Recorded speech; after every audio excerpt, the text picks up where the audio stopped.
This is your weekly IUP TV News Bulletin, broadcast from Davis Hall. I'm Sequoia Van Camp. And I'm Jackie Gillis. Today we bring you stories that are relevant to IUP and the Indiana community. IUP President Michael Driscoll has been meeting with a small group of students who threatened to go public and reveal IUP's secrets. The groups demand that President Driscoll not allow what they call hate groups to speak or receive any kind of support from IUP. President Driscoll said in an email to all students that there is no place for hate at IUP and that, as a public university, IUP must honor the right to free speech enshrined in the U.S. Constitution. Executives from Amazon were in Pittsburgh last week for what the mayor's office described as a real estate visit. Though they were only in town for about 24 hours, they made the most of their time by driving around and looking at potential locations for new buildings. Pittsburgh is among the 20 cities looking to attract the tech company's second headquarters. Early in the morning last Saturday, NASA launched its InSight spacecraft on its way to Mars. InSight will attempt to study the interior of the planet, gathering information about the size of its liquid core, the thickness of its crust, and the properties of its mantle. If it's lucky, NASA could even learn more about the potential existence of underground aquifers, which could sustain life. Hawaii residents were warned to leave the area as quickly as possible as an eruption from a volcano spread. Many residents were forced to evacuate the area as the volcano spewed dangerous amounts of sulfur dioxide into the air. Sulfur dioxide is a gas that can cause breathing problems as well as other health problems, as small particles penetrate into sensitive parts of the lungs. Geologists were comparing the volcano activity to an event that took place in 1995, where an eruption lasted for 88 days and destroyed 26 homes and forced 1,700 people from their homes. The Communications, Media, and Instructional Technology PhD program gave my life direction. This program was perfect for me with a combination of research and media production. Hands-on courses gave me skills that I now pass on to my students. I use all three areas of the program, production, theory, and research, every day in my job as a college professor. Learn how the CMIT PhD program can change your life. Visit iup.edu/CMIT. Playing video games is a common hobby for college students. Our reporter Michael Urbans met video game club members to find out more about how students play and learn. Meet Tyler Germer. He is a communications media student. Growing up playing video games like Kingdom Hearts or Call of Duty, he is now able to create his own video games thanks to our 2D game design class. Well, at the very beginning, the whole process for me is that I really fell in love with playing Call of Duty and the zombies maps, and besides that, playing Catherine and other games as well. I always want to learn how to basically make the whole game and what the process behind it was, and it really intrigued me to see all these different artists come and different programmers. And it really inspired me to do what I really want to do as a living for a career. Tyler is not alone in his love for video games and video game making. Recently, gaming has become a multi-million-dollar industry, similar to movies and television. To help bring these people together, IUP created a club known simply as Games Club 9 years ago. It's interesting actually because when I was a kid, I never had any games growing up. It's not until first or second grade when I had friends move in who had Game Boys and stuff that I really started playing them. And as most kids, I really liked them. And after that, I started buying my own games and stuff. But Video Games Club, I joined it originally just as a way to try and meet other people in college when I first came here, as kind of a social thing. And I've loved it ever since. Since it is a newer industry, IUP only has a few classes based off video games. One of these classes are taught by Mr. Rami Shaban.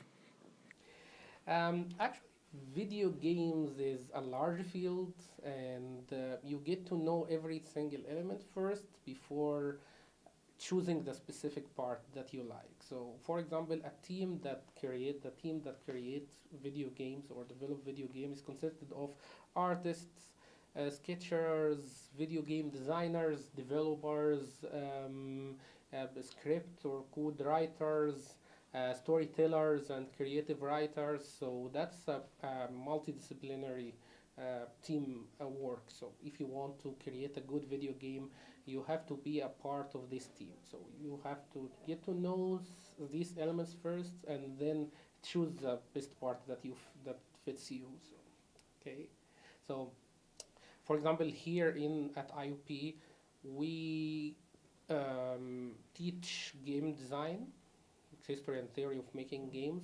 That course that enables you to learn how the video games are designed and the pre-production part of video games.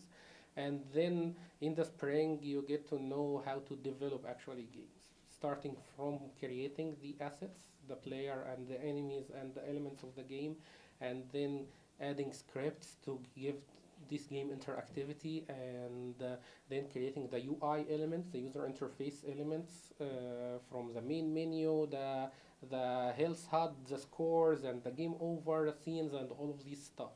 So it's a large field, it's multidisciplinary. Some people choose to be designers, so they learn how to design the elements of the video game, and some people choose to be script writers and coders and developers, which require them to know the development software and the scripting languages like C# or JavaScript or any other language. So, yeah. While colleges are still working on connecting with these gamers, it is still game on nonetheless. Michael Urbans, reporting for IUP TV News. This is finals week. As students prepare for their exams, some are taking the time to motivate others to do their best. Kiana Pulchin visited one of these events. Here's the story. With many students struggling to remain calm and relaxed during finals week, IUP Student Activity Committee, STATIC, offers an opportunity for students to come and relax before heading into finals week. So the goal of this event is to give the students a nice day to just come out, eat some cereal, get some massages, just prepare themselves for the grueling week ahead of finals. STATIC brings these kind of events to campus because we are here to make the students enjoy their experience here at IUP. That's our main goal. We'd like to bring these acts, these small events, all kinds of different things so that IUP students can have a good experience. Thursday, May 3rd, STATIC held an annual final study break event for IUP students in the Hub Ohio room, with the hope of providing a relaxed environment for students to enjoy and mentally prepare themselves. So these activities can help the students in many ways for the finals. We have like bubble wrap for them to pop, we have massages if they're feeling stressed out and stuff like that. Basically it helps them clear up their anxiety and stuff like that. We're giving them free coffee to take home later if they're having trouble sleeping and they need to stay awake for their finals. We have fruit bars, we have different teas and drinks, we have video games. Basically just helping them clear up their anxiety and their stress for finals and help clear their minds and help them study more. This is the second event that STATIC has held to help students prepare for their exams. Both events provided a chill environment where students can create spot kits, play video and board games, get massages and their nails done, eat food, and just unwind. Along with making crafts and playing fun board games, students even had the chance to create their own stress balls to relieve any anxiety they may have over the stressful week. The final study break basically helps us get our mind off of the upcoming week of finals, just something to do that's fun, because next week we're going to be studying in our room, tired, stressed, so just something fun to do on campus. And it helps us ease our minds off of loads of study and stuff, and relax with friends, laugh, kick it. It's a fun event. STATIC hosts events like this one so students can have the opportunity to go into finals week stress-free and determined to succeed. I'm Kiana Pulchin, and this is IUP TV News. Finals week is a stressful time for students. Jackie Gillis went to Four Footed Friends to check it out. Which is a place where students like to adopt pets, so when they're home alone, they're not bored. One cat we have here is Phoebe, and Phoebe was a stray. And I don't remember exactly how she came to us. Somebody found her and brought her to us, I believe. And she's just ignoring us right now. She doesn't want to say hello. Smile, Phoebes. There you go. Yeah, unfortunately, that's one of the reasons that our policy is that we do not adopt to students, because we have had so many adoptions take place for both cats and dogs. At the end of the semester, either the student is bringing the animal back to us because the semester's over, I'm going home, I can't take it home with me, or the students just abandon the animal and it ends up finding its way back to us. Sometimes it's the landlord that says, hey, somebody moved out and left this dog behind, and we find out that it was a dog that came from us. So I know it's very difficult for the students that are responsible and would like to adopt from us, and that gives them a very bad perception of us. But it is because of the history that we have that as our policy. This is Courtney, a senior at IUP, and her horse Squishy. She works here during the weekdays to clean the stables and make sure her horse stays healthy. I've had my horse for 6 years now. I couldn't imagine going anywhere without her, and also she's not just my companion, she's my sport, so we compete all year round, especially in the summer, so it's important that she's up here with me in school to practice. Reporting for IUP TV News, I'm Jackie Gillis. With my IUP life.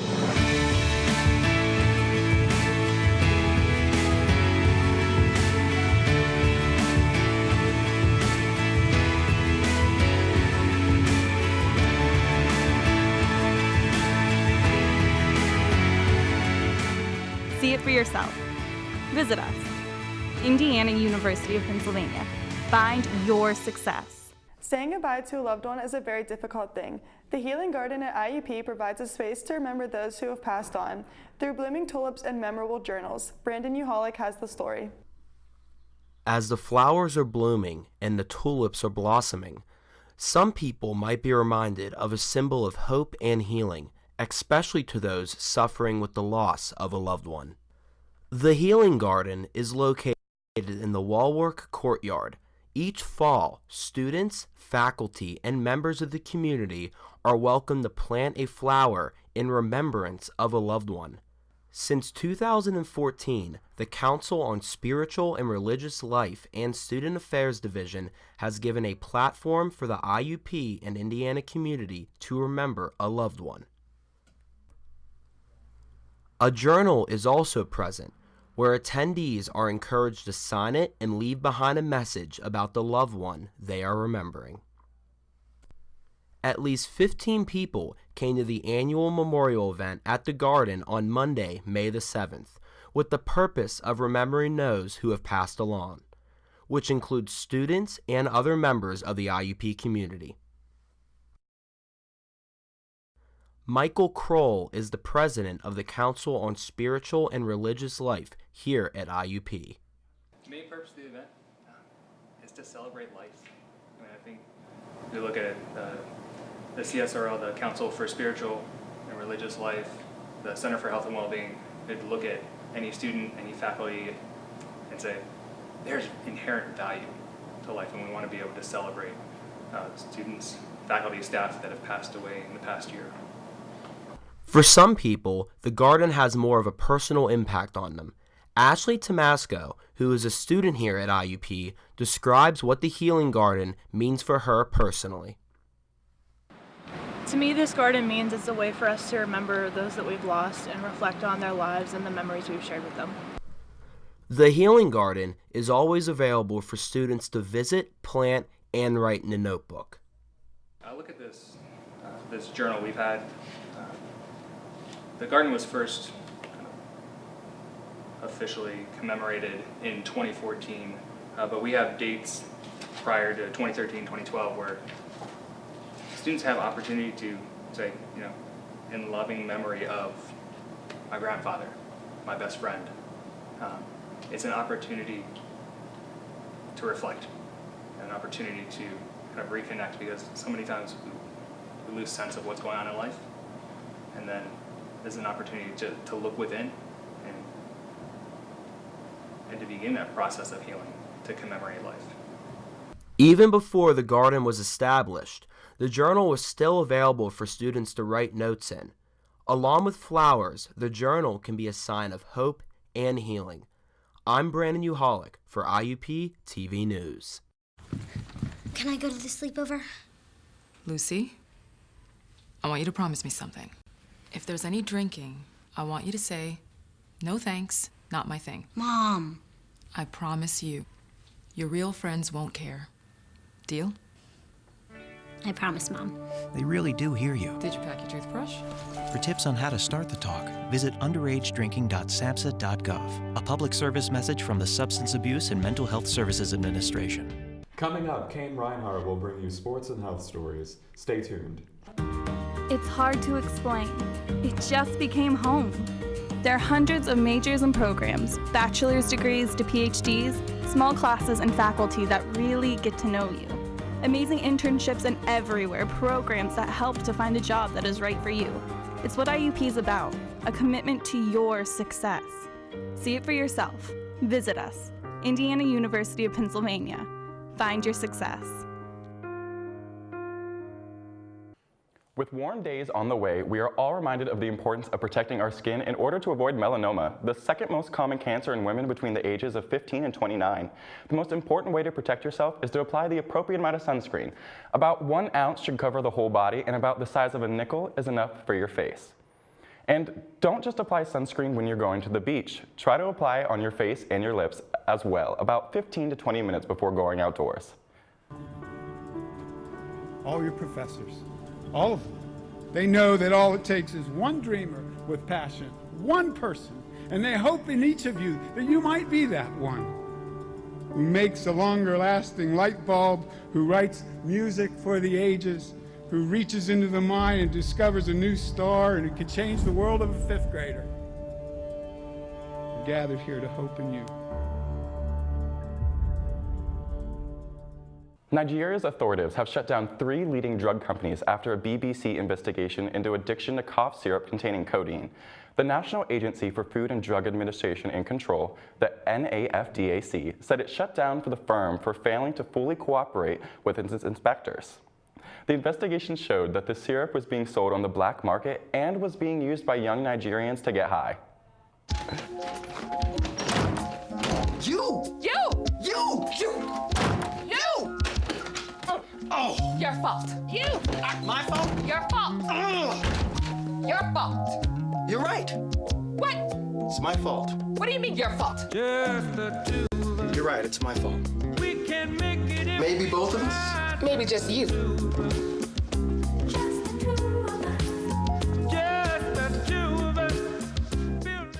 Excitement is building for the 2018 FIFA World Cup in Russia, with all 32 teams now confirmed for the next edition of the big soccer event. The World Cup involves more than 200 countries who have competed in order to qualify for the event. As a host country, Russia is automatically qualified to compete. However, they can still receive sanctions for misconduct.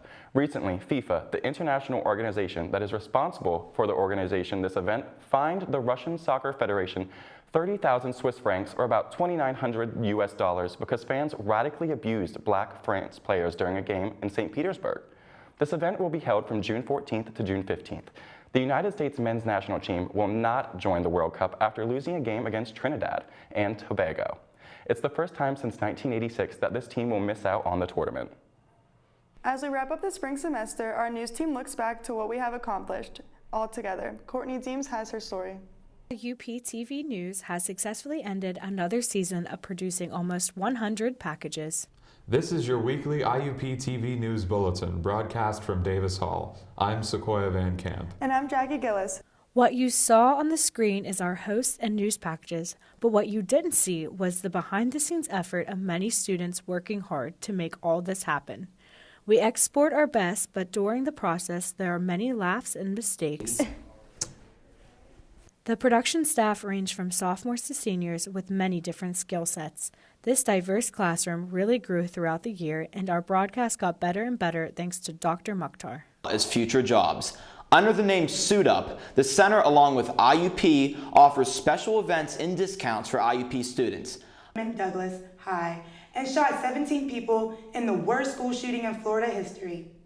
Not only did we get to sharpen our production and writing skills, IUP TV News went beyond the classroom. Throughout the semester, students had to produce packages on a wide range of people and events.